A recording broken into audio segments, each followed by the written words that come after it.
প্রকৃতির অপার সৌন্দর্য উপভোগ করতে মানুষকে সময় দিতে হলে কখনো কখনো রুটিন জীবন থেকে সাময়িক বিরতি নেওয়া প্রয়োজন।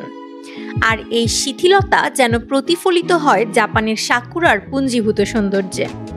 প্রতি বছর মার্চ এপ্রিল মাসে জাপান জুড়ে ফুলে ফুলে সেজে ওঠে দেশটি। সাকুরা বা চেরি ফুলের আগমন জাপানিদের কাছে কেবল একটি ঋতু পরিবর্তন নয়, বরং একটি বিশেষ সামাজিক অনুষ্ঠান।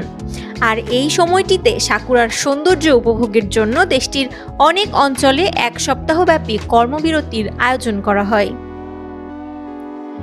জাপানের সাকুরা হলো একটি গাছের ফুল যা প্রায় পুরো দেশ জুড়ে ফোটে।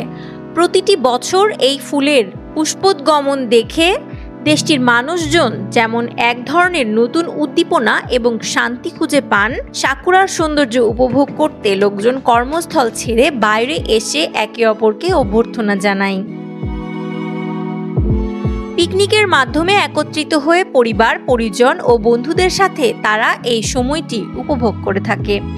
এটা তাদের জন্য একটি সাংস্কৃতিক উৎসবের মতো, যা সবার মধ্যে একাত্মতার অনুভূতি জাগায়।